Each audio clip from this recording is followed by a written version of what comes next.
Assalamualaikum warahmatullahi wabarakatuh sa lahat ng aking mga kapatid sa pananampalatayang Islam at magandang gabi rin po sa lahat ng ating manonood, Muslim man o hindi. Ngayon po ay day 53 at welcome sa ating araw-araw na pagbabasa ng Banal na Quran sa wikang Filipino. I-click nyo lamang po ang aking profile para sa mga nauna nating pagbabasa. Hinikayat ko po kayo makibasa at magnilay kasama ko sa mga salita ni Allah na gabay para sa katauhan. Pagpapatuloy po natin ito kung saan po tayo nagtapos kagabi. A'udzubillahi minasyaitonirrajim. Bismillahirrahmanirrahim.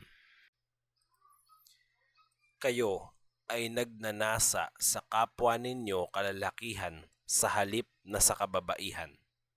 Kayo ay mga taong mapagmalabis.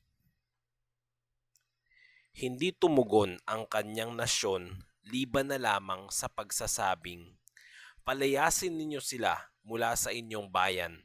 Tunay na sila ay mga taong nagmamalinis. Kaya iniligtas namin siya at ang kanyang pamilya liban sa kanyang asawa dahil siya ay kabilang sa mga mawawasak. Pinaulanan namin sila ng bato. Tingnan mo ang wakas ng mga makasalanan. Tungo sa Madyan ay ang kanilang kapatid nila na si Shuaib. Sinabi niya, O aking nasyon, sambahin ninyo si Allah. Wala kayong Diyos na marapat sambahin liban sa Kanya. Dumating sa inyo ang malinaw na patunay mula sa inyong Panginoon. Maging tapat sa pagsukat at pagtimbang at huwag ninyong ipagkait sa mga tao ang marapat sa kanila at huwag magdulot ng kasamaan sa lupa matapos na maisaayos ito.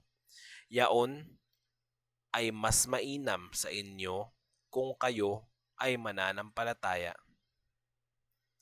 Huwag kayong magtambang sa bawat daanan upang itaboy mula sa landas ni Allah yaong mga nananampalataya sa Kanya upang magmuka itong pagkaligaw. Alalahanin ninyo nang kayo ay kakaunti at pinarami niya kayo. Tingnan ninyo ang wakas ng mga mapanira. Kung mayroon man sa inyong maniniwala sa iniutos sa akin na ipahayag ko at ang iba naman ay hindi maniniwala, ay magtiis kayo hanggang si Allah ay maghatol sa pagitan natin. Siya ang pinakamainam na tagahatol. Sinabi ng mga makapangyarihang nagmalaki mula sa kanyang nasyon, tiyak na palalayasin ka namin, Shuaib, at ang mga nananampalataya kasama mo mula sa bayan namin o babalik kayo sa aming relihiyon. Sinabi niya, kahit pa kinamumuhian namin ito, kami ay nag-imbento ng kasinungalingan laban kay Allah. Kung kami ay babalik sa inyong relihiyon matapos na iniligtas kami ni Allah mula rito, hindi marapat na kami ay babalik dito liban na lamang na naisin ni Allah, ang aming Panginoon.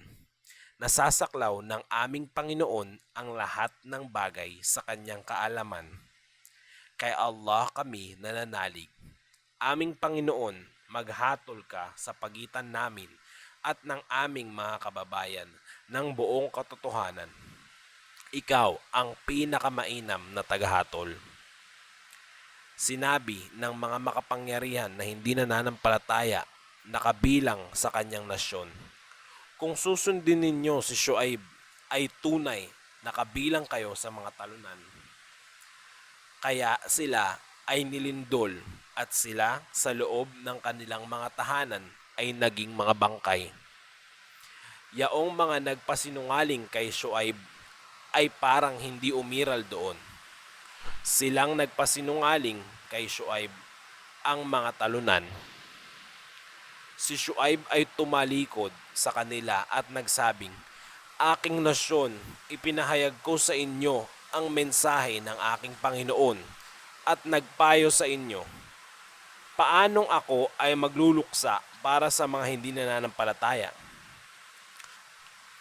Hindi kami nagsugo sa anumang bayan ng sino mang propeta at siya ay pinasinungalingan, liban na lamang na pinarusahan namin ang mga mamamayan nito ng kahirapan at sakuna upang sila nawa ay magpakumbaba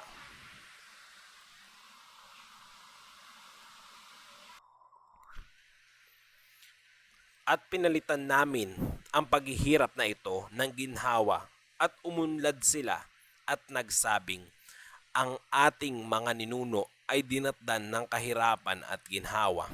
Kaya pinarusahan namin sila ng biglaan nang hindi nila namamalayan.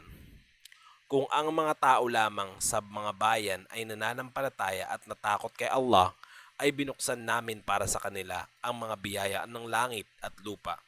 Ngunit sila ay nagpasinungaling at pinarusahan namin sila dahil sa kanilang mga nakamit. Napapanatag ba ang mga tao sa mga bayan mula sa aming parusa na darating sa kanila sa gabi habang sila ay natutulog? O mga tao sa mga bayan ay panatag na darating sa kanila ang parusa sa umaga habang sila ay naglalaro? Sila ba ay panatag mula sa plano ni Allah? Walang sino mang panatag sa mga plano ni Allah liban na lamang sa mga talunan. Hindi ba naging malinaw sa mga nagmana ng mundong ito matapos ang mga lumipas na tao rito na kung aming nanaisin lamang ay parurusahan namin sila sa kanilang mga kasalanan? Ngunit tinakpan na namin ang kanilang mga puso at hindi sila nakaririnig. Hanggang dito na lamang po muna. Inshallah bukas po natin pagpapatuloy ang karugtong nito. Maraming salamat po sa pakibasa at pakikinig. Gantimpalaan nawa tayo ni Allah. Assalamualaikum warahmatullahi wabarakatuh.